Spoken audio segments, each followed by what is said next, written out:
Hello everyone, my name is Philip, and welcome back finally to Phasing Forward. And today we are going to be doing, much like Black Widow, something we should have done ages ago. I feel like we're going to be saying that for a bunch of Phasing Forward movie reviews, at least hopefully until Doctor Strange in the Multiverse of Madness. Although, even then, that's a maybe. I don't know. But I'm going to work under the assumption that I've already released the Phasing Forward update up until this point, but in case I haven't, the reason why there's been kind of a delay in everything is just because of, you know, working on stuff on Zen's channel, and also the fact that, well, we, unlike the other series that we've done up until this point, we are actually going to be waiting for Hawkeye to finish, as opposed to doing that series episodically. I don't want to do that for every series. I would very much like to do like episode to episode for every series, but you know, for Hawkeye, it's something that we're just gonna have to put on the back burner for now, just because we're so focused on a shit ton of other things. You know, we're finally back on track with the Bun Squad, so apologies for that, and then also apologies for not having a timely Eternals and most likely Spider-Man No Way Home review out. Spider-Man No Way Home is, of course, you know, more up in the air because that movie is an hour and we don't know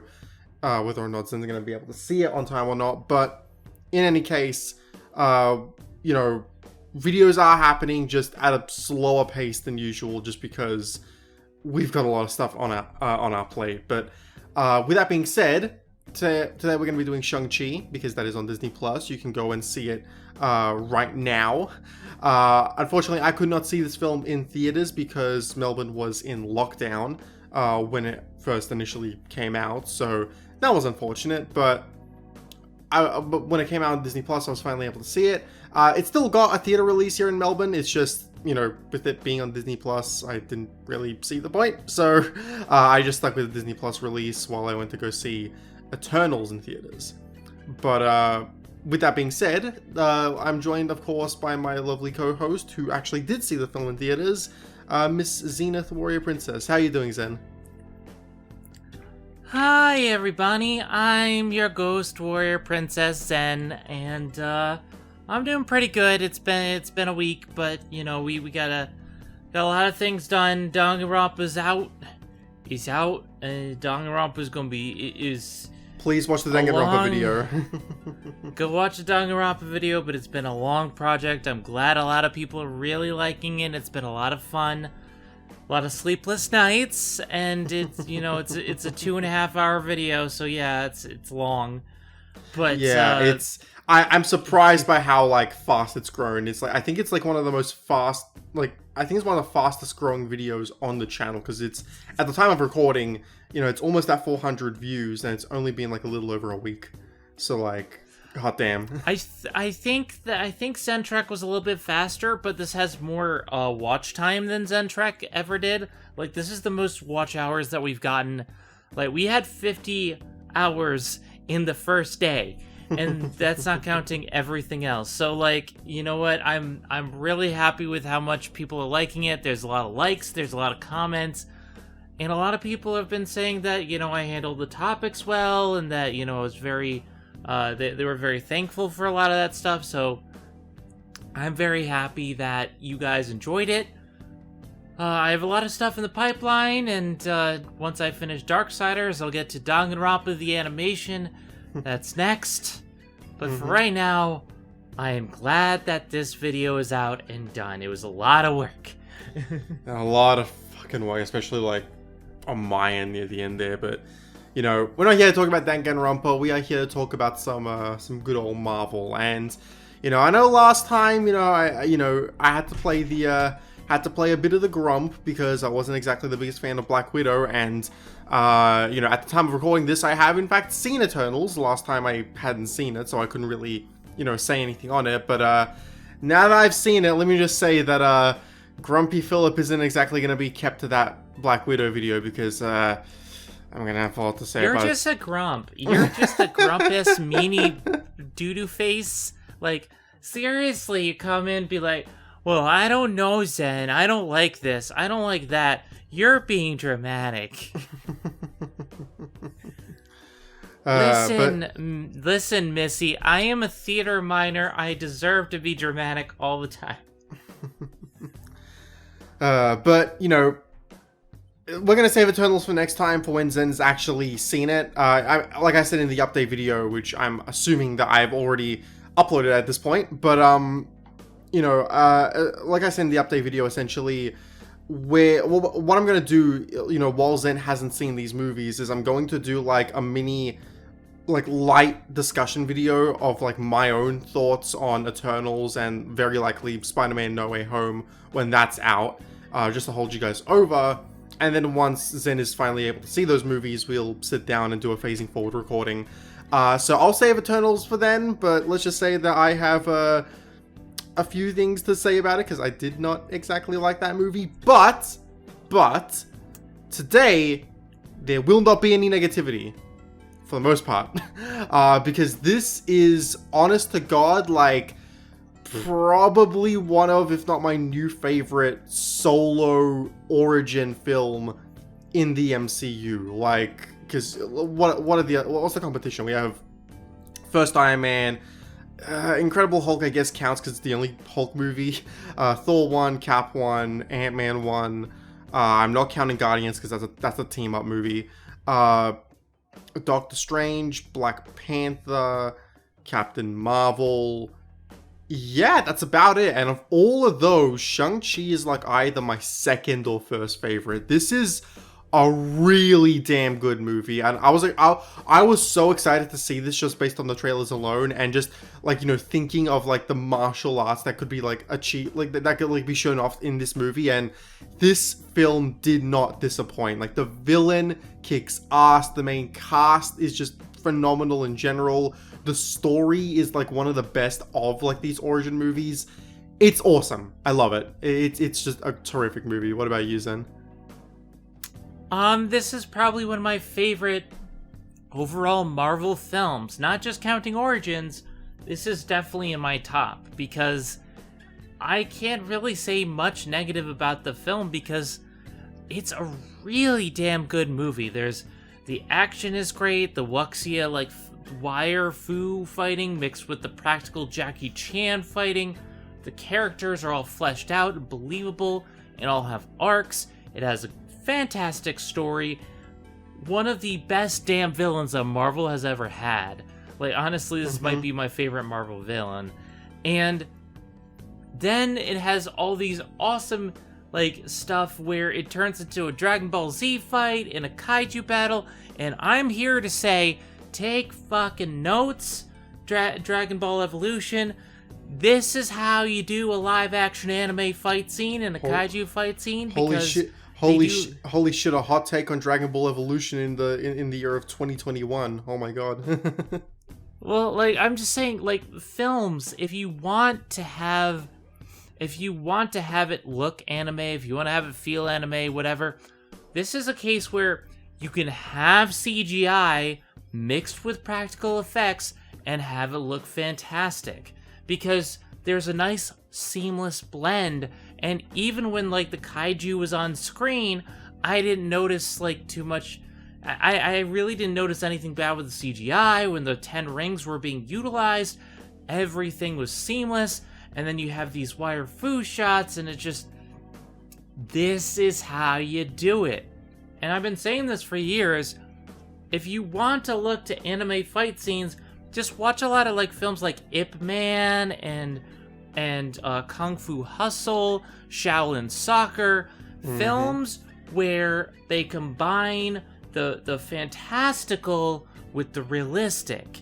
And yeah, there are some really stupid things that happen in some of these films. Like, we watched Jet Li's Fearless, and some of the movements is just like, that doesn't make physical sense, but I don't care because it's fun, and that's what you should do. Sometimes physics should not matter in movies. I like, honestly, I feel I could look to like a lot of anime, like, and like the kind of like fight scenes that this film has, I can very easily see a lot of like live action anime adaptations like using like the kind of fight scene in this film and it working out like really well. But yeah, it's... I do want to mention Mm-hmm. the fight choreographer of this movie is the same guy who fight choreographed for Scott Pilgrim vs. the World. Yeah, it makes a lot of sense. Unfortunately, he is no longer with us. This was his last movie. So that's a little bit sad, but like, it goes to show that if you have good fight choreography, you mix practical effects with CGI, you can create something really well done. And yeah, we're gonna get into this, but this kicked it out of the park. Yeah, it's... And funnily enough, it's not the only Scott Pilgrim... it's not the only Scott Pilgrim staff member that was on board for this movie, because we also have the cinematographer Bill Pope, who I mentioned in the Scott Pilgrim review over on Zen's channel. He's probably my favorite cinematographer of all time, because like you just look at his track record. He directed the not directed, but he did the cinematography for the Matrix trilogy. He did Clueless, Army of Darkness. He did Spider-Man 2, I believe Spider-Man 3. He did Scott Pilgrim vs. the World, like, and now he's done Shang-Chi, and like, he's so good. Like, honestly, he is the master of fucking like cinematography.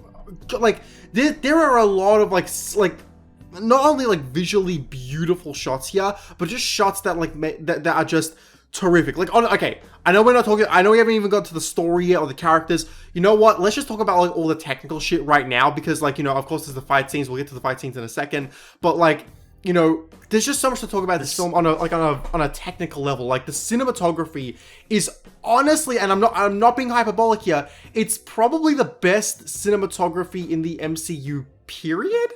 Like, that's a bold statement, but I'm gonna stand by it. Like, I honestly love the cinematography. Like, I love the train sequence and how there's a lot of long shots that were done. Like, a good long shot like goes a lot. It goes a long way, but you know, it goes a long way in just showing the entire scope of the fight. It's just so terrific, and there's a lot of like really cool.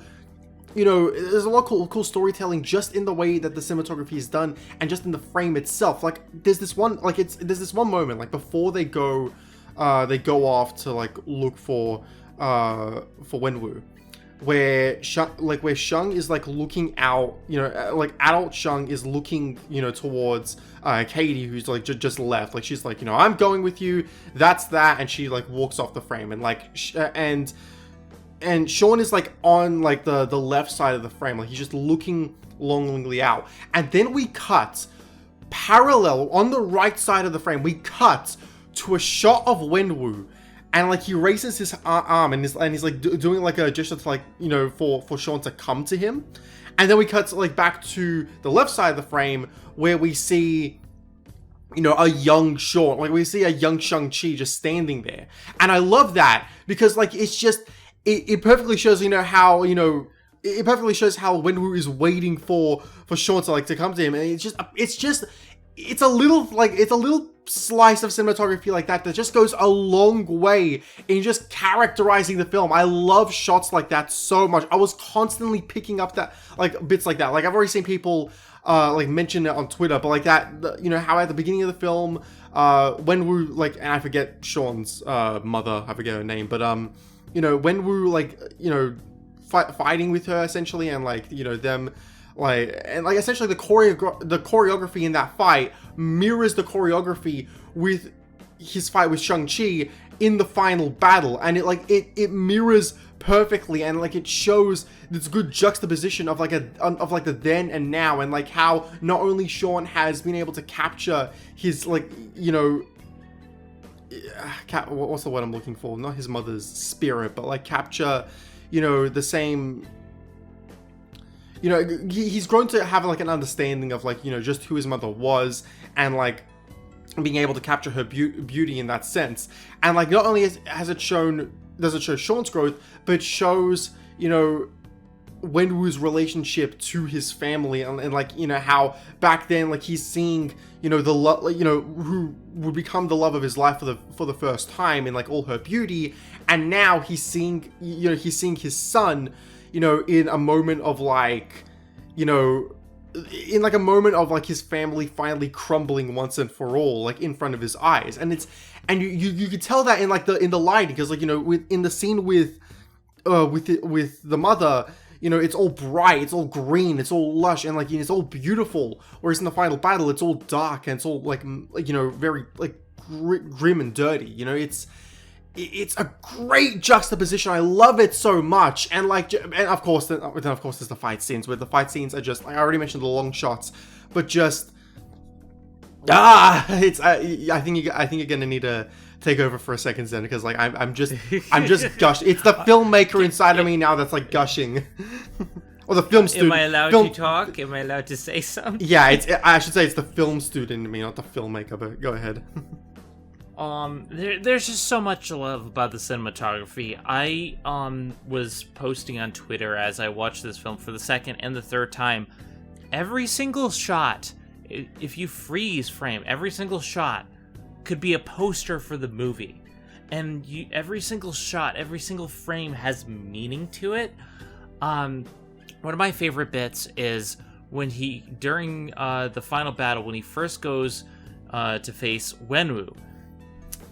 There's this beautiful shot where they're on each side of the frame, and when Wenwu says something, there's a wind rustling. The what is it called? The blinds in the background on Wenwu's side, and then you have Sean talking, and the wind rustles on his side, and it's just like, you know, they're two opposing forces, and the color work is amazing because you see the difference between the normal world and the dimension where Wenwu heads eventually, and it's all bright and colorful, but then it keeps changing. Color work is amazing. But like I don't want to put down the rest of the MCU, because like a lot of people have already brought up this criticism, and like, while I don't think this criticism ruins any of these movies by a long shot, it's one that I do have to agree with, and that's, why are a lot of these movies desaturated in their color? Like, fucking hell. I love Civil War. I adore Civil War so much. It's one of my top 3 favorite Marvel movies. But it's like, why is that film so desaturated?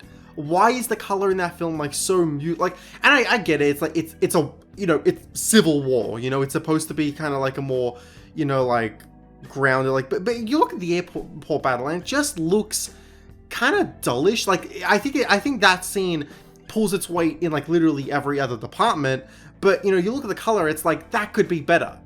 And I feel like it's something that compare it to stuff like the opening fight in this movie, where you see the old school battle with like Wenwu as like this Genghis Khan, and it has a different type of color tone, but then you see the bright colors when he fights his eventual wife, and it, you know, that the way they shoot this film and edit it is a testament to how to make something really, really incredible, because like, just that opening fight, the shot of her with the demon mask but in the hat, but then she takes it off and she's beautiful, and he's just like, oh, I have the 10 rings, I'm all powerful, and she's like, is that all? And it's like, there's so much you can get visually alone, and I like the script of this movie, but so much is told from the visuals, so much is told from just the way each shot is structured, and just, you know, you see so many really good cuts, transitions that show from like childhood to adulthood, in how things cut, and there's a great example of this is you have like, you know, Shang is, you know, starts his day, he's training, he's pumping up, and then you see this this car pull up at his job, and this Asian gentleman comes out, but it's not Sean. You cut to Sean in the chauffeur's uniform, and it's a great play of expectations, because he presents himself.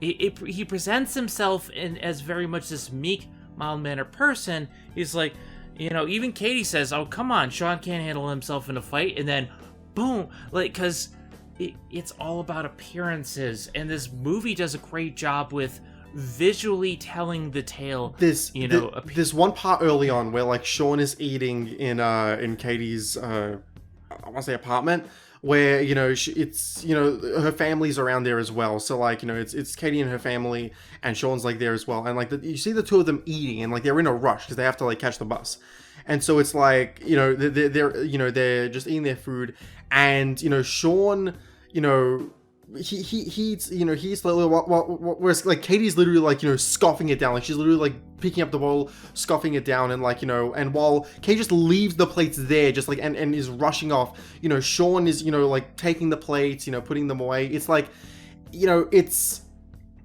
showcasing how like how it's a little thing. It's a very little thing. It's like it's very minor, but like it showcases like some good character, just character visually, and like in just the character actions, because it showcases how Katie is always in a rush. She's living in the moment. She doesn't stop to think about like like what she's doing in the moment. She's just living in that moment, and she's like just living her life just like that. Whereas Sean, he's not necessarily thinking about his future either, but it's also like he's at the very least taking taking the step to like he's very careful, and you can tell like he was raised a little bit more traditional, especially because he's the only one talking Chinese to the grandmother, and so like you see the differences of these characters so much, and not just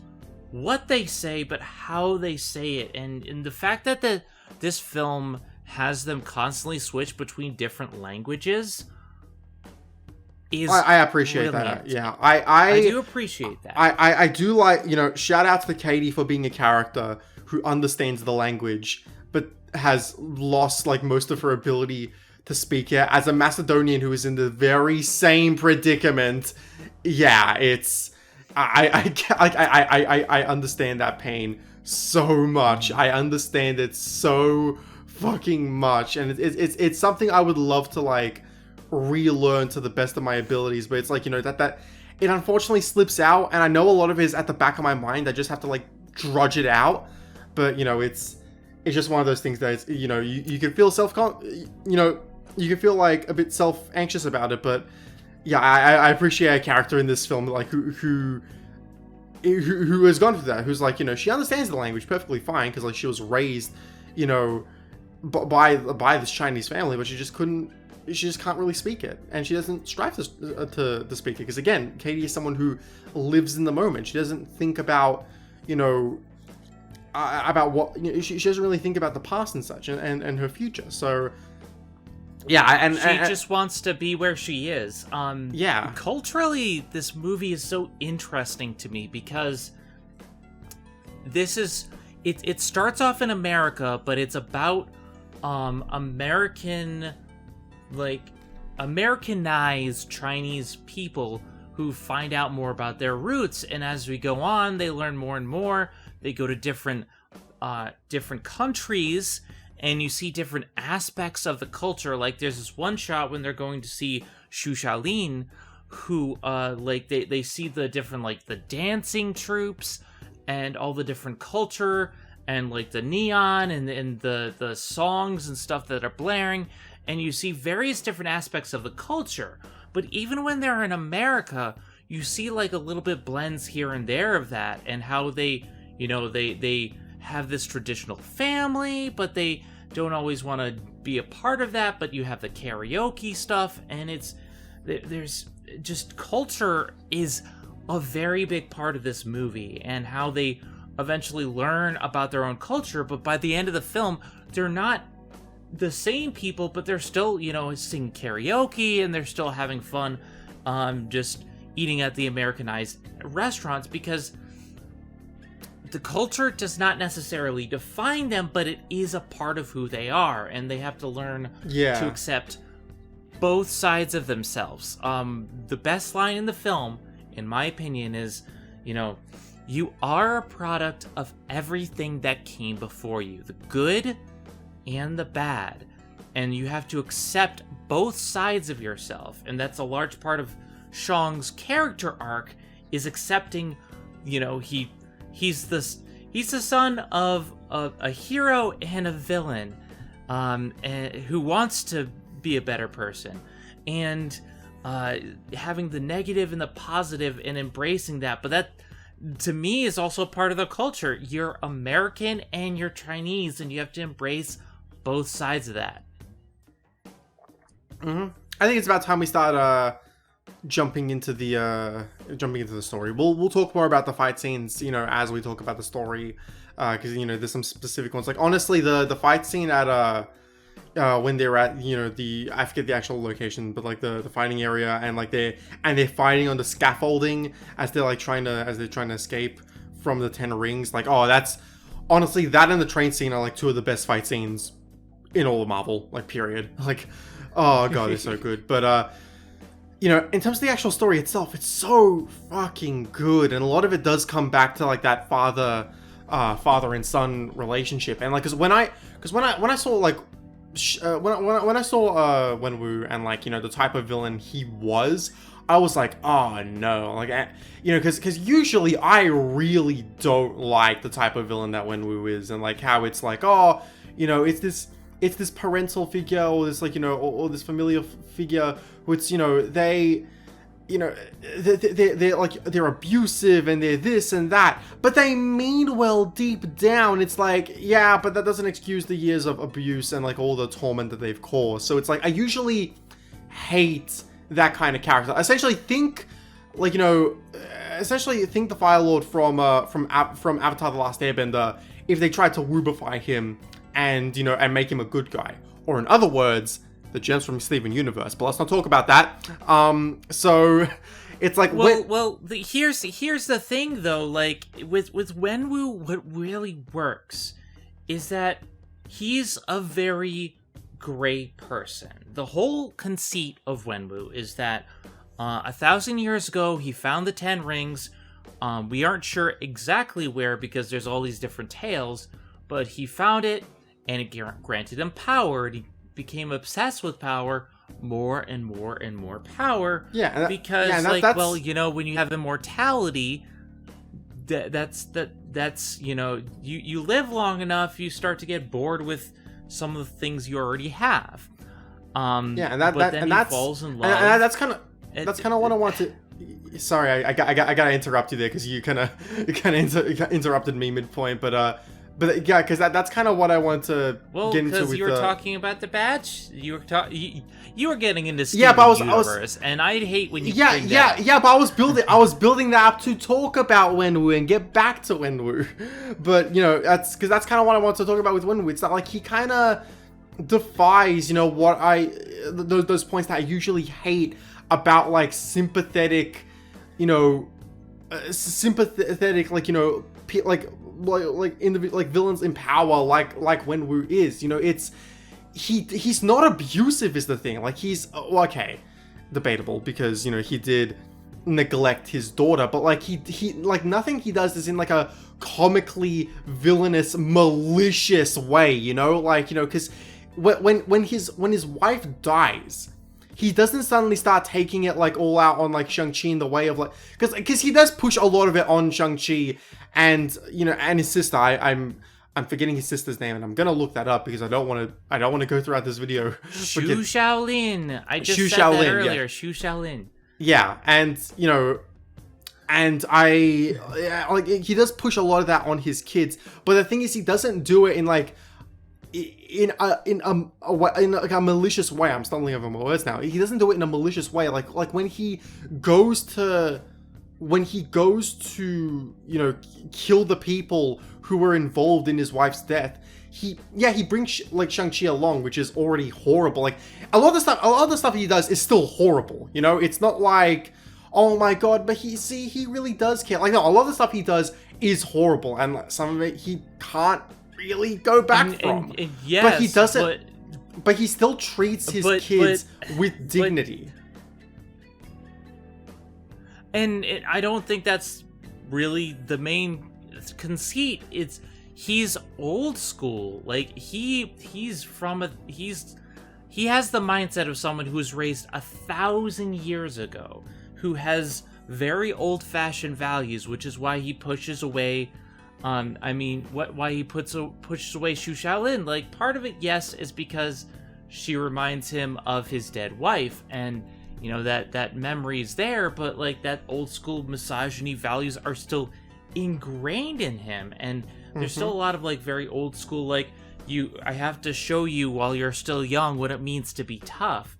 They didn't have the same values 1,000 years ago. And it's telling that the only thing that really made him want to start trying to be good is that he fell in love with one person. And he gave up the rings for her, which is like, he gave up immortality. And that was the one time he was happy.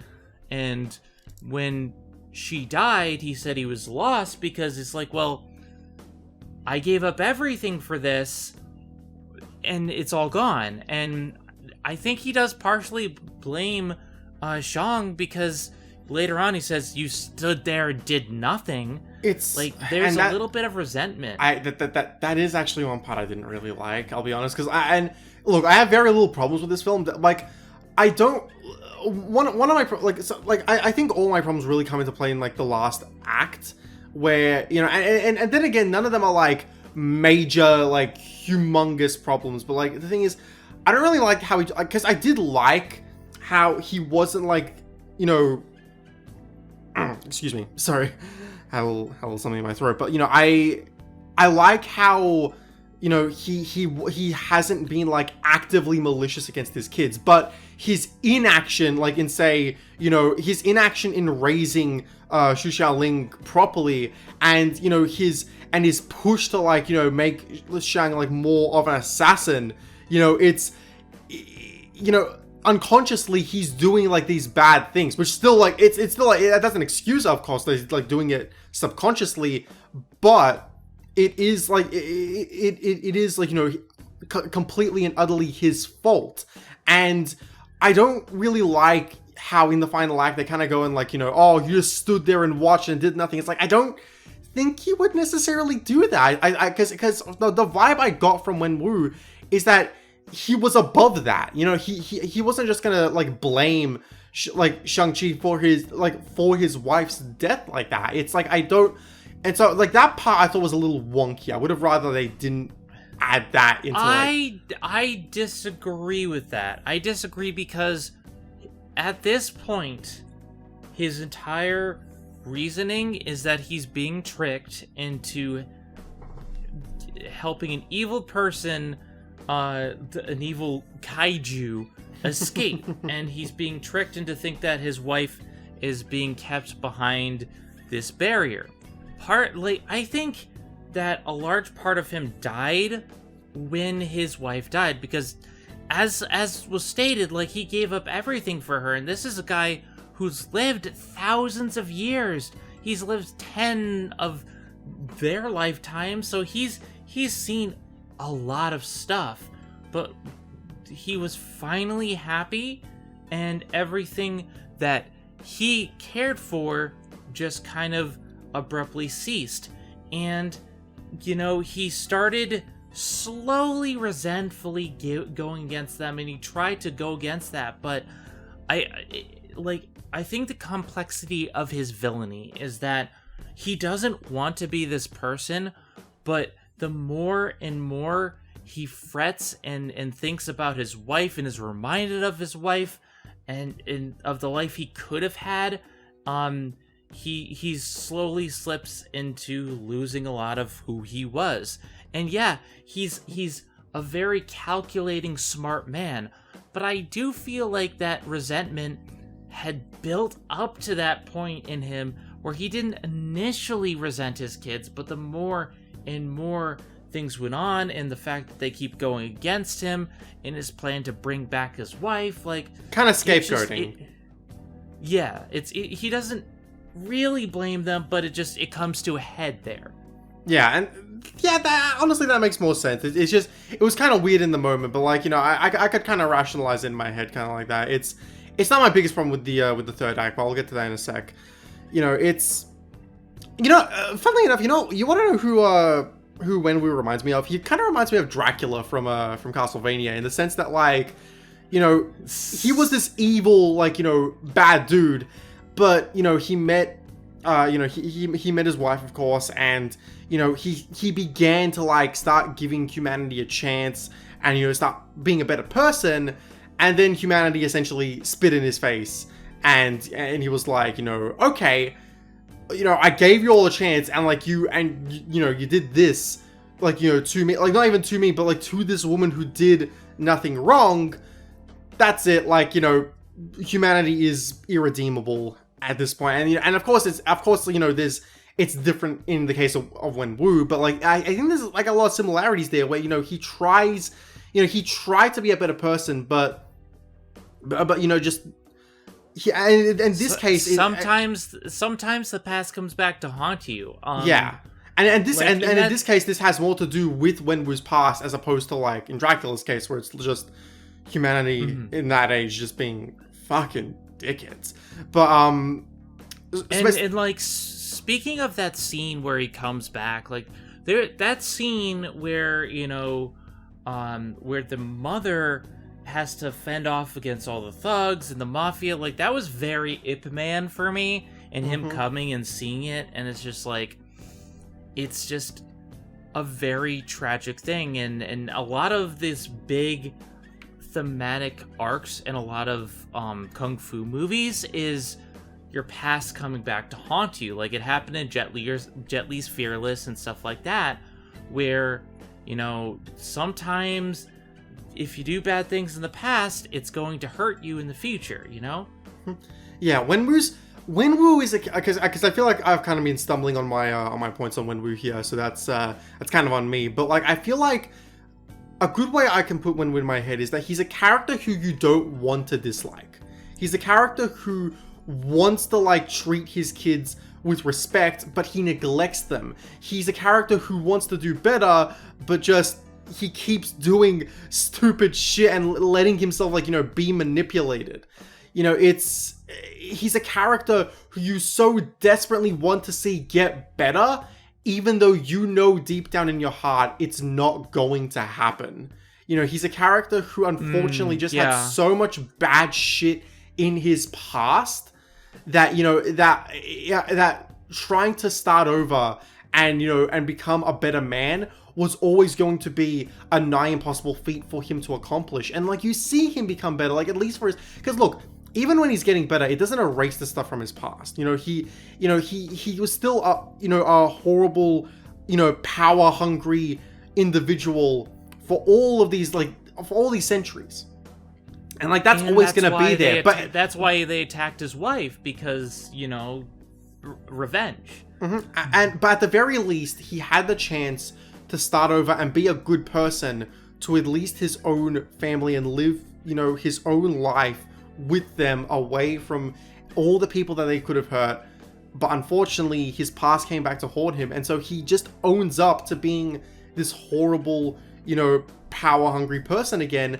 And that sucks, man. Like, that really, I don't mean, like, it sucks from, like, a quality level. It's amazing, but it sucks, from an emotional level, man, because you want to see this guy, like, even though he's done this horrible shit, you want to see him get better for at least his family's sake. And, like, you see them, like, playing DDR and, like, all having a fun time. It's like, it's cute, it's freaking adorable, but it's like, that, like, unfortunately, just every chance he gets to, like, to try and, like, have this family, it's just not gonna work, because he is this power hungry person, and he does, like, he does have these, like, ingrained, like, traditional habits in him, and it's just I think Wenwu was a great villain. I think he is one of the better, he's probably the best villain in the MCU, and probably one of the better villains that I've ever seen, because, like, here's the thing that I love about him is that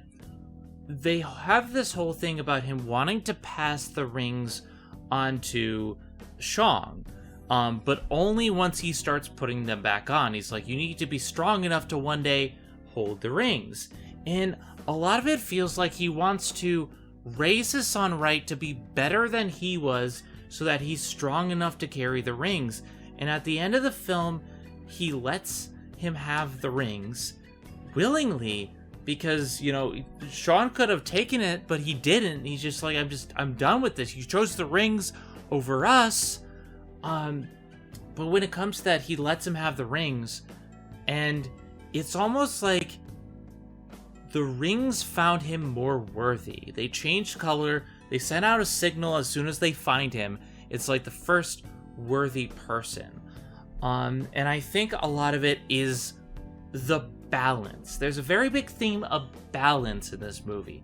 The good and the bad, his mother, his father, everything in him.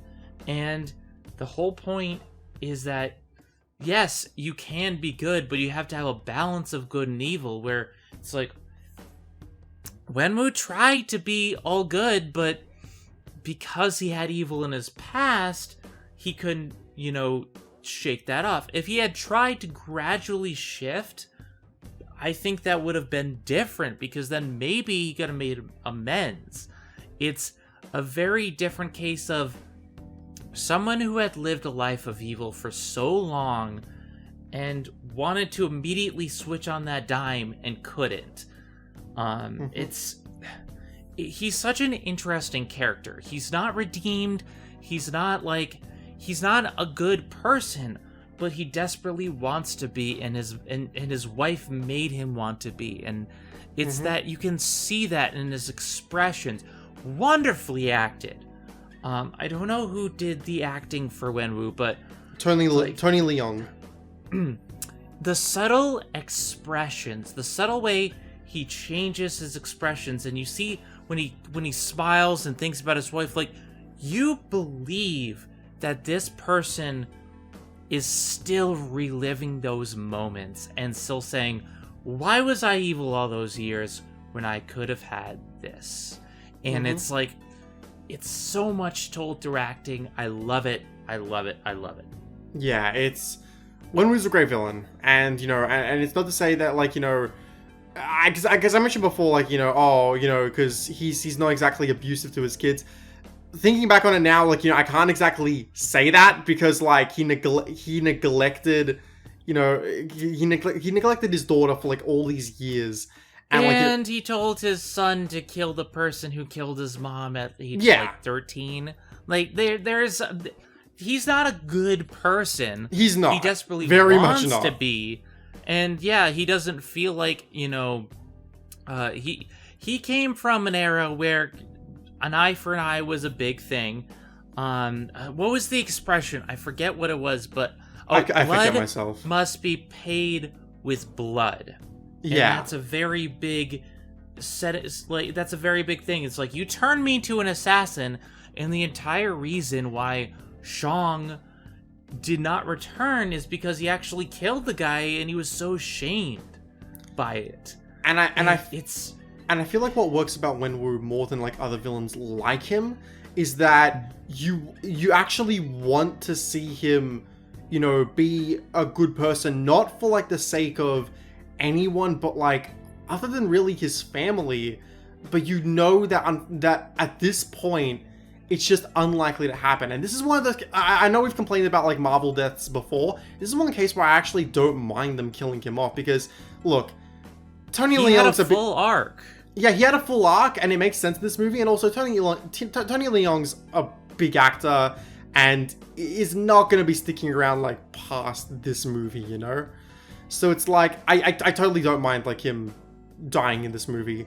I also think it gives agency to both of these characters, where, like, the whole film, like, they were just trying not to be like him, whereas with Xu Xiaolin, she takes over the empire, which she wanted to do from the start. It's like, fine, I'll make my own empire with girls and blackjack and hookers and, forget the empire. And then with Shang, it's more about, getting rid of the assassin part of himself and seeing that he can be a good person. Wenwu's arc gives the other characters purpose. Like, Xu Xiaolin is affected by Wenwu in the same way that Shang is. Shang is always running and hiding from his past, whereas Shaolin desperately just wants to be a part of it, and like she built her own thing from scratch, and she feels resentful for being left aside, and it's like, this is how you create great characterization. And I've heard people say that they don't feel that they're fully fleshed out. I'm like, everything affects each other person. Yeah, as they go along. I would say, and this kind of leads to my main problem with the movie. Like, it's my only real like issue like with the film, is that, you know, I do think that they're fully fleshed out characters, but unfortunately I feel like the last act kind of just drops some plot points, like for the sake of, you know, like of just reaching that ending. And it's like a lot of these arcs are not done. You know, this is the first movie with these characters, and excuse me, and you know, a lot of I'm stumbling over my words now that I've coughed. But like, you know, a lot of these arcs aren't done. Like Xu Xiaoling, you know, her story is supposed to end in this movie, you know, on a to be continued. Like, you know, okay, my father's dead. Now let me rebuild the 10 rings from the ground up. Like in a, you know, and let's they make did it bigger say and the better. 10 rings will return. Yeah. So yeah, it's supposed, like, for a lot of these arcs are supposed to be like, you know, wait and see how they turn out in later movies, but I feel like they just kind of drop them regardless in this one. Like, you know, because I feel like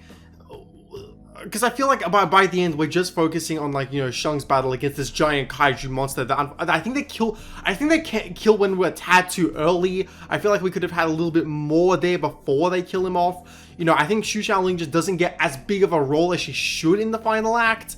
You know, it's not, again, it's not a humongous issue. Like, you know, I'll give the film credit. It doesn't really have a lot of, like, big issues where I'm like, oh, that's a glaring problem for me. That's a glaring thing for me. Like, no, this is my biggest issue with the film. And even then, it's not like a humongous issue. It's just kind of like I wish this could have been a little better.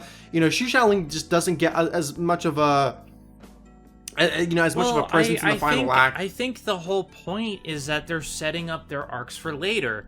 Like, the two main characters in this, well, three main characters. Three main characters are Katie, Shang, and Wenwu.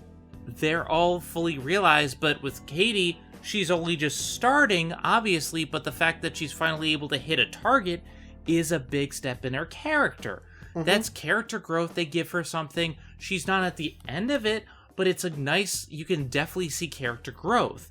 With Xu Xiaolin, it's a start. It's very much incredibly a start, but a lot of it is her accepting her family, and you know, she keeps saying, you gotta let me go, like I can be independent, but Shang is just like, no, I'm not letting you go again. And that's a great moment.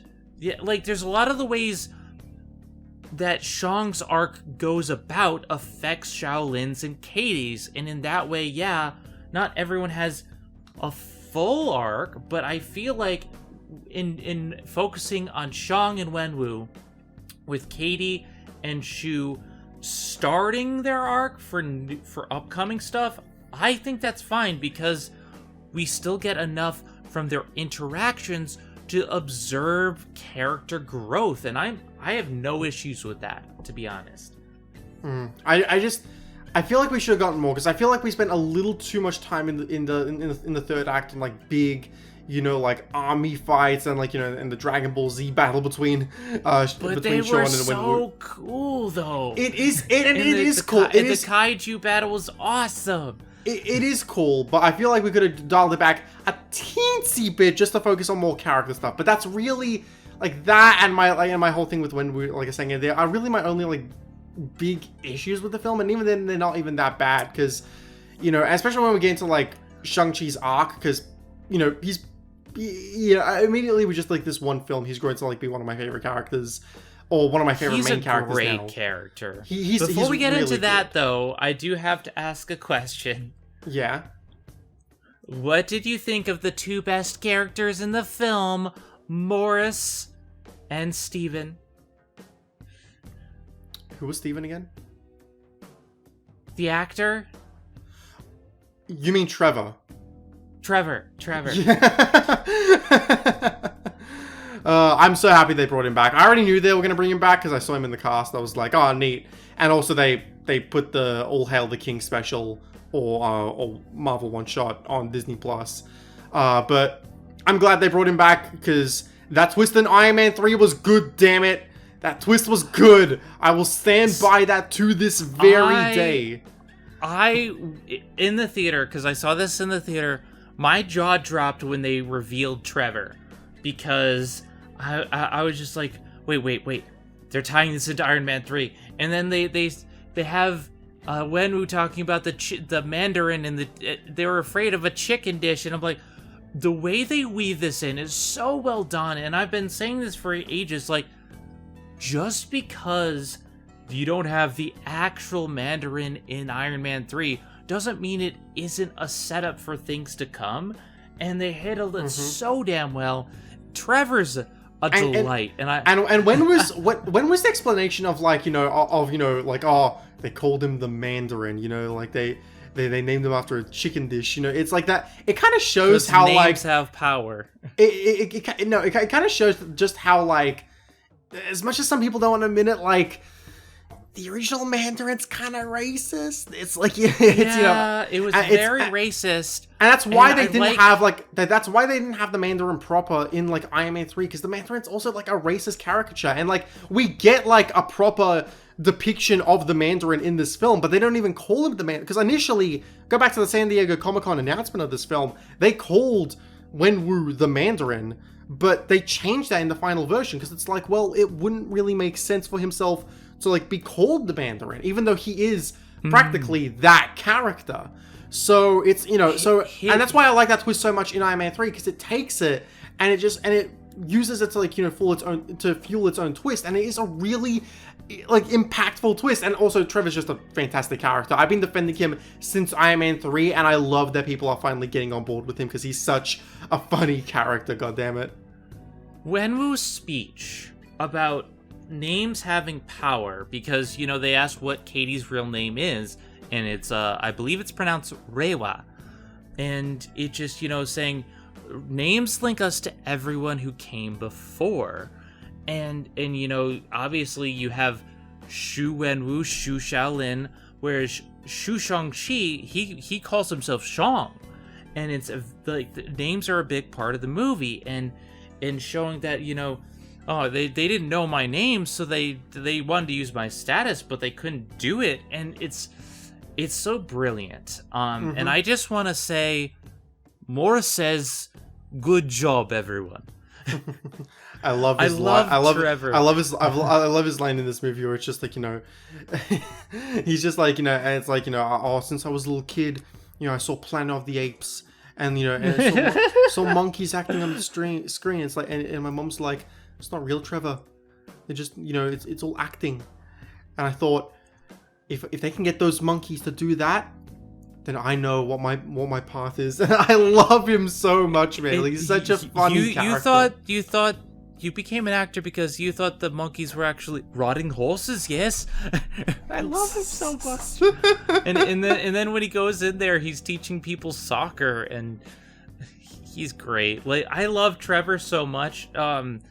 Trevor is like, one of my favorite characters. Comic relief, like him and Darcy, just unfortunately get shit on by a lot of Marvel fans because it's like, just they're there to just do funny jokes. And it's like, yeah, he doesn't really contribute anything much else to this movie. He's just kind of, by the time the third act, he is the way they get through the maze. And that is true though, yeah. And it's like, but in the third act, he is just still kind of there. We don't really see what happens to him. But still, it's like, they're fun characters to just like flesh out the world. Like, I love seeing Darcy, like, like in WandaVision, having the same status that Jane did in the first Thor, and it's, I love in this film, like, how he helps them like actually get to the place like itself, and like we see him have this connection to Morris. We see him in the battle. We see him play acting dead, and Morris playing Ted. Speaking of which, Kana is here. She has been attempting to nuzzle the microphone, but now she's on her side as I'm rubbing her belly with her paws on the microphone, and she's just like, "Mommy, careful. Good job, everyone." Careful.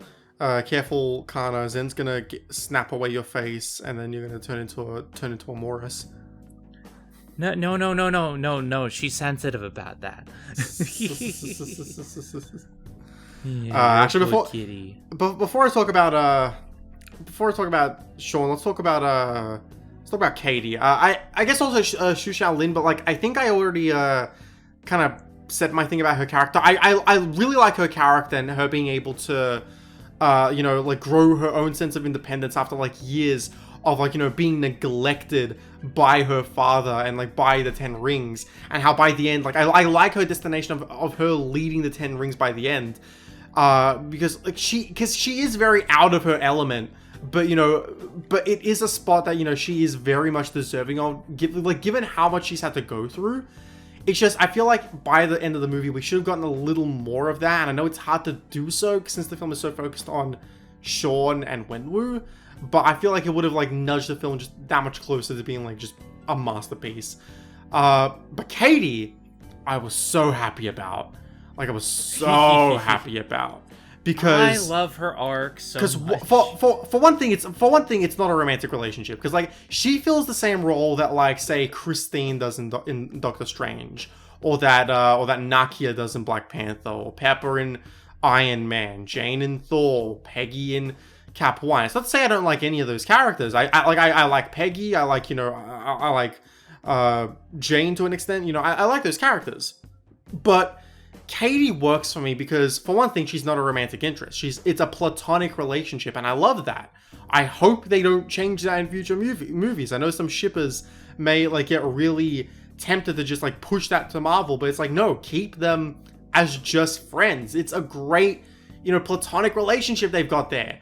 Whereas like, and not only that, but like not only does she have a good relationship like that, like to the main character, but she actually has like a side story of her own. Like, she has her own arc, which like automatically puts her as like one of the better side characters in these movies. She's constantly living in the moment, like, not wanting to think about the past or future, and her whole goal by the end of her whole story arc by the end of the film is trying to like aim to be someone, and she doesn't become someone by the end of this film. But of course she's not going to become someone, because like she's only now just starting to try, and I love that. I love that a lot, and I think she's one of those characters that I cannot wait to see more of come to later movies. The thing I like about Katie is that she is the one who brings herself along.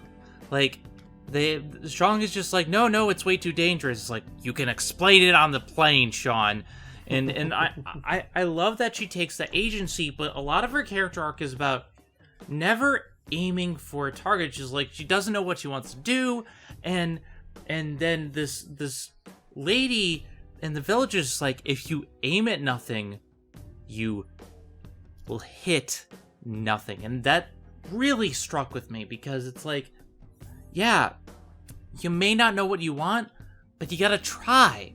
That's why I try everything. I do everything. Zen does everything. I put my fingers in many pots, because you don't know unless you try.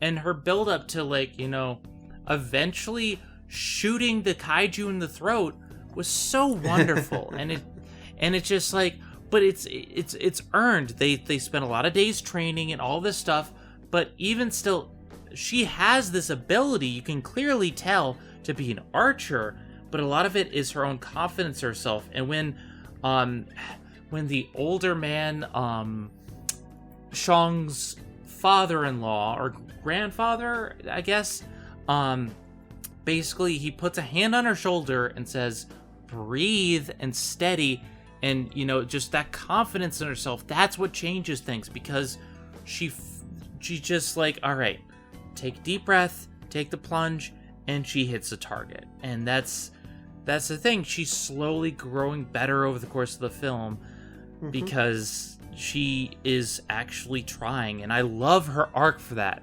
I think Katie has a great arc. I think Shang has a great arc. I like Xu Xiaolin's arc, and Wenwu's great. Like, these characters are wonderful in my opinion, and I honestly consider this a modern masterpiece personally. Yeah, it honestly, like I'm close to that. Like I think I need a few more viewings, but I'm honestly close to that myself because this is becoming like slowly like one of like it's growing to like be in my top 10 MCU films. It's really real. It's just fucking terrific. It's just fucking terrific. And to talk about Sean's character, because I want to save him for last. You know, I love how he goes through like this journey of, you know, like because it's like, oh, you know, your task is to his task was to kill the person who killed his mother, and we get the impression that, oh, he didn't do that. He just fled from the Ten Rings and like started a new life for himself. But the thing is, he did, and I love that. I love that they did that, and like, and it's like, you know, it's treated like this, like, oh, you know, he treats himself like he treats himself as a bad person because, you know, he killed because he ended up taking a life. He ended up being like his father. But the thing is, he's not like his father. Is the thing, you know, he may have done this deed, but like that doesn't make him who his father set out to like make. It's his, you know, the fact that he fled after that, you know, some people might see it as a sign of like cowardice, but it honestly shows a sign of strength given just how big the Ten Rings are and how defying them would pose like disastrous for Shang-Chi himself. So the fact that he fled was honestly a case of bravery, like in of itself, because it's like the fact that like he's willing to try and start his own life and not look back. It's honestly really great for his character, but also the fact that he keeps chaining himself to the fact that like he's a part of that heritage, or is also what keeps him from like reaching his full potential. And I love that character arc for him. I think, you know, there are certain other Marvel characters with like, you know, a little more layers. But that's mainly down to the fact that like this is Sean's first movie. And I feel like this is a character who we can see grow to become just even better as all these films go on. And I love him. I love him. I think he's a great protagonist. I think what really gets me about the way the story is told is that we aren't initially told what he was sent out to do. And then we're like, okay, well, you know, he was sent out to kill his mother. No, it's like a Matryoshka doll. First we know like he was sent out, but we don't know why. We think he was sent out to assassinate someone random, and then later we find out, oh no, he was sent to assassinate the people who killed his mother. And then we find out, oh, he was there when his father started killing all these people, and he was there when his mother died. And there's like all these layers, and then he eventually says, I'm the one who killed her. And that opens up such a new layer to it. It's like he sees his father in himself, and he keeps holding back and running away because he doesn't want to be his father. Another good fight scene when his father like comes in and uses the rings to start killing people, and it turns to the mirror, that and scene the guy is so good. That scene is so good. And he tells him not to look away, and the guy's thrown into the mirror. It's like blood will be paid in blood. It is visual storytelling, but the storytelling itself, the script, it's like a Matryoshka doll of layers of different things that they go in and they showcase this character. Side note, but are you meaning the dolls that like you know, the dolls that are in like, you know, the dolls within the dolls? Is that Russian nesting doll? That's what a Matryoshka is. We call them Badushka dolls personally, but I don't know if that's a Macedonian. Badushka dolls? What the? Yeah, Australia, what is going on with you? It's not Australia. I think it's Macedonian. It's either Macedonian or something that just our family calls them. But like I don't know. I think it's just a Macedonian thing. I know in Russia it's a different thing. But yeah, we call them Badushka dolls. Babushka dolls. There we go. All right. I know this is not related to the podcast at all, but I'm sending a photograph to be shown for the podcast, because I want to show what's happening with my cat as we record this. Yeah, I did Google the Matryoshka dolls, and yeah, babushka dolls is absolutely a way you call them. I just gotta I don't know. Again, don't know if Babushka dolls is just a Macedonian thing or but I don't know. But it is a name for them. It is a name for them, just not an Australian name, you know. I mean, like, that's the thing with Shang-Chi as a movie. It is brilliant cinematography, fantastic acting. It has a story that is told in layers, and it's a mystery and it unfolds, and the more you learn about these characters. It has great characters, great character arcs. It has brilliant coloring, and that's something that you don't get a lot with movies, and it's something I've come to appreciate with Darksiders. Color is very important, but like, great coloring, fantastic action, the shots of like just there's so much to praise about the film, and I know you have little issues with the end, but I'm thrown by this film because every single time I step back, I see something new, and there's so many little details that I'm like, that works for their character, and that shot visually makes sense for the character, and it tells a story. And the shot where it rotates and he pulls the guy into a mirror and you see him being smacked in, it's just like every frame tells a story, and I love it. Side note before I give my my final thoughts on the film. Yeah, so as it turns out, babushka in Russian refers to an old woman, while matroshka means mother. So they're both right, actually. So that's interesting. But with that being said, yeah, I always call them babushka dolls, you know, myself, because that's what I grew up on. But in any case, I love this movie. I do have like some nibbling things about the third act, but like, really, compared to the stuff I talked about last time, and compared to the stuff I talked about during What If, like, it really doesn't matter. Like, this is honestly like top tier MCU, honestly, because it's, you know, if I had to give like a numerical rating, I'd probably give like a 9 right now, because I gave it like an 8.5 before. I'm bumping that score up to a 9 because honestly it deserves it. It is a really, really good film, like one of the MCU's best. It's fantastic. Again, best cinematography in the MCU, best fight scenes in the MCU. Of course, there's other fight scenes in the MCU that are terrific as well. You know, there's the Titan fight in Infinity War. You know, there's trying to think of some other ones. The fact that I'm like, you know, trying to there's the Vulture fight from No Way Home. Sorry, not No Way Home. Fucking Homecoming. I have No Way Home on the mind.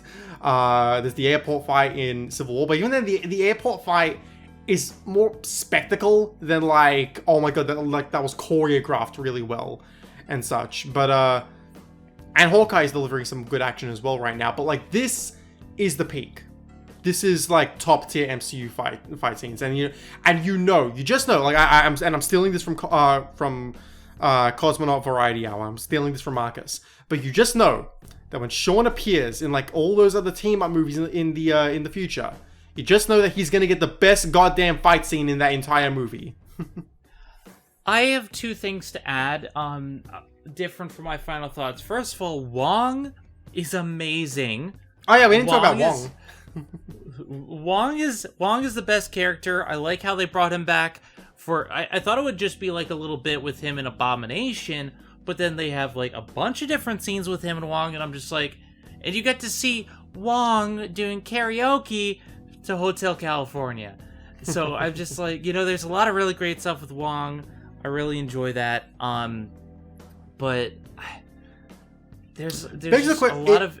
It begs the question what he's doing with Abomination, because it's like, you know, because you see that, like, you know, it's like, oh, we agreed you'd be pulling your punches. So obviously they were working together in that moment. So it's like, oh, what's going on? And like, we know Abomination is going to be in She-Hulk, so we are going to be seeing him again. And for the record, really like his new look, Abomination. I mean, like, we don't hear him speak, which is weird. I hope they change that for She-Hulk. I hope that they don't. Yeah, I mean, I originally thought it was Fin Fang Foom because of the new design, and then I saw it again. I'm like, oh, Emil. Like, it's definitely Abomination.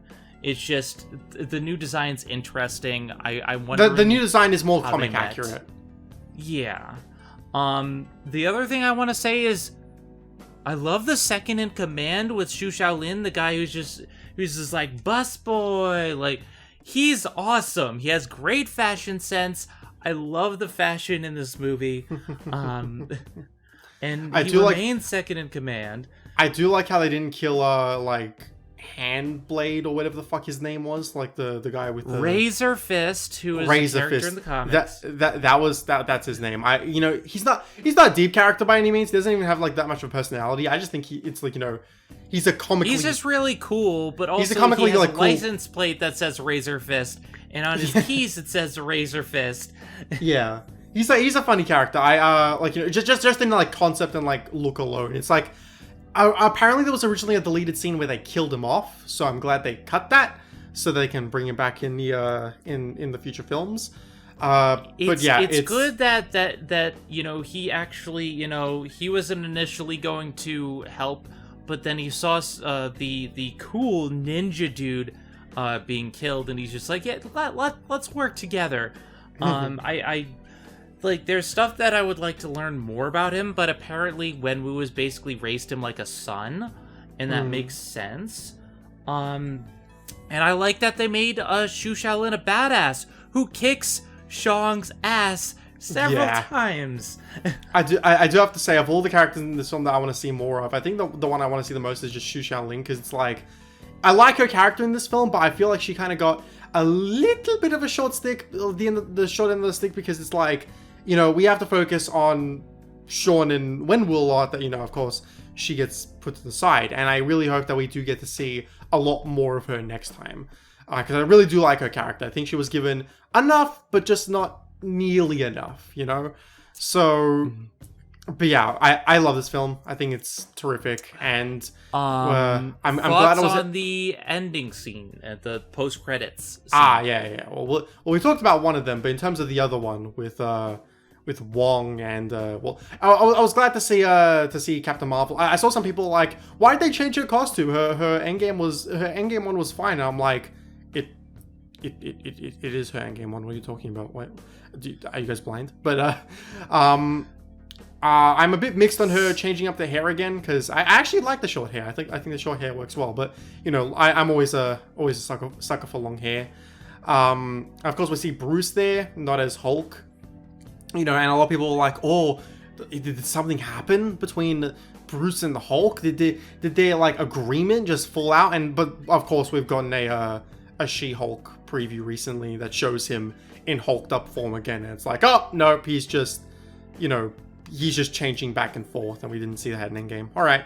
I think the use of the stones had an impact on the gamma radiation, so he might not be Hulk all the time, but he still has control. Yeah. But then again, we also don't see him with the sling in She-Hulk, so who knows? We'll just have to see. So but yeah, I don't think there's much to say, because all it really says is like something's up with the rings, and when it's a teaser like that, I can't really go off of anything. But what does bring this post-credit scene up is just like the karaoke scene with Wong, and also just being able to see like Shang be brought into like the Avengers fray automatically right now, like just following this film, which I'm happy about, because he's gonna make a great Avenger. He is going to make a really goddamn good Avenger, and it's just nice to see Bruce and Carol again. It's really nice to see them all together, and I like how Carol hangs up and she's like, she does this a lot. I don't have her number. There's some really funny stuff. I like that Wong and them are getting along, and there's some really great connection there. But also, I like that they're setting up already for the future thing. Is like, we don't know where the rings came from, and Bruce and Carol both don't know either. It's like, is it mystical? Is it based on the Eternals? Does it have something to do with an alien race? We don't know yet. And the fact that it sent out a signal when he put them on is interesting. So it's like we're starting to get to a point where like they're creating the Wong Avengers, where Wong is in charge. And I think Wong does a better job of than Nick Fury, because he he's a lot of fun. Mm-hmm. But yeah, I think that's basically it. Sorry, I'm just jotting down some notes for post because I gotta remember to cut something out. But otherwise, yeah, watch Shang-Chi. Wish I could have seen it in the theaters, but at the very least, I got to see it with the I got to see the IMAX enhanced version, which usually means that only only certain scenes would be IMAX enhanced. But in this case, they did what they did for both Infinity War and Endgame, and the entire movie was IMAX enhanced, which I'm really happy about because goddamn, man, this film looks gorgeous. Did you end up seeing it with the IMAX enhanced version? No, I saw it in AMC theaters because I didn't want to risk too much, but like it was still a great showing. I mean on Disney Plus because they have the IMAX enhanced version now. Oh, I haven't seen that. I have seen this movie 3 times now. Once was in theaters, once was on Disney Plus. Then at movie night, where we saw it as a double feature with Jet Li's Fearless, because we wanted to see another Jet Li movie, but it wasn't streaming on any service. So I'm just like, have you seen Shang-Chi? They're like, no. I'm willing to see Shang-Chi again. Linkara was like, I'm willing to see Shang-Chi again. So we saw Shang-Chi. And Melissa and Fess loved it, and it was great. Shout out to my movie night people. But with that being said, that's Shang-Chi. Thank you all for watching this video. In terms of what's next, well, we don't really know. Because Zen doesn't exactly know when she's going to be able to see Eternals, and her seeing No Way Home is still up in the air right now. But if we can get her to a theater to see No Way Home, then that would be... It really depends on my health. My health... Yeah. For those who don't know, I have arthritis, and I'm going in physical therapy right now. So, like, I don't want to put myself at risk. I'm already at risk, so I'm trying to get back and get into the swing of things. It's also just financially just hard, but, you know, hey, because I deliberately told Zen, like, you know, because... just on the off chance that you can't go to the movies like once, don't see Eternals because I'd rather you watch No Way Home. That's a bigger film that I would like to. If the scalpers have anything to say about it, I don't think I'll be going to No Way Home. Well, look, here's the thing: there are $5,000 for a ticket. Look, that's ridiculous. I'll say that right now. Like anyone who's selling $5,000 for a ticket is honestly ridiculous. It's like at that point you just wait for like for a different day. Because look, Zen, here's the thing: cinemas always have different times and like dates. It's, you know, like they show the film like fucking 15 times a day at the very least. So it's like, you know, the tickets haven't been that bad for me. So but then again, I'm in Australia, and I don't think Australia cares as much as America does. Because man, I've seen like American theater videos where it's like you guys go nuts, and like I've rarely if ever had an experience like that in a theater, you know, like, and that's not to say people don't laugh or like clap in a theater, like in the theater, but it's like, I don't know what it is about Spider-Man, but I was in the IMAX for the portal scene, and everyone clapped and cheered for a lot of them, but Spider-Man came, it was like, wow, yeah, Spider-Man, like, just, geez, like, I don't get it either. I love Spider-Man, but the amount of, like, crazy Spider fans is intense. But anyway. Yeah, but at the very least, you guys can expect a mini phasing forward light video from myself on Eternals. And depending on how things go with No Way Home, you can expect that for No Way Home as well. But we will, of course, be doing full discussions of both those movies once Zen has seen them. Otherwise, Hawkeye is also going to be coming once that series is finished. I'll try and make this like wait till the series is over kind of review. I'll try and make that as scarce as possible because I do like talking about a series week to week. Just in this case, you know, it's both a mix of like trying to focus on Zen's channel and also like the series. While I am enjoying it a lot, I feel like there's less to talk about week to week than some of the other series. Just, you know, just for comparison's sake. I mean, on my end, like, we had to get Danganronpa done. We wanted to get Danganronpa, like, out before anything else. We have a special video on Friday that we're premiering, and then we have Dracula, so it's like trying to get that stuff done. And on my end, I'm just like, all right, I have the Midnight Combo Pack that I'm desperately trying to get done. I have Transformers animated for Fruity Groovy. I want to get them recorded. I want to get that all done. I have a lot of things to do because I want to get ahead of the game, because I want this stuff out so I can work on Danganronpa the animation and Danganronpa 2, because people really like Danganronpa the episode. So I'm really, really trying to get this out on a timely manner. I'm not sure about Danganronpa 2, but I'm going to tell you right now, once Darksiders is done, which I'm in the final bits of it right now, I think, I'm going to quickly watch Danganronpa the animation, and then I'm going to get all my footage recorded for Danganronpa 2 back to back to back to back before I do anything else. Yeah, and with luck, Danganronpa 2 will be started by the end of the year, and that'll be all good. But in terms of on this channel, what you can expect, Hawkeye will do a review of at the start of January. I will get my mini reviews of Eternals and No Way Home up throughout this month.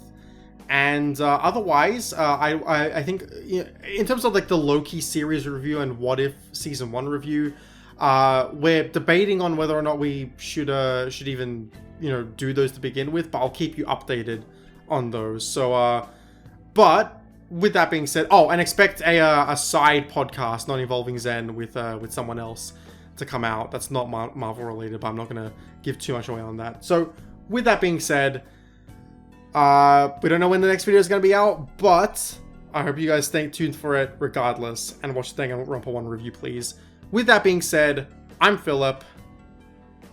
And I'm Zenith, Ghost Warrior Princess. And that has been my cat, Kana, who has spent the entire podcast just wanting scritches. And we will talk to you guys later. Have a good one, everyone. Bye-bye.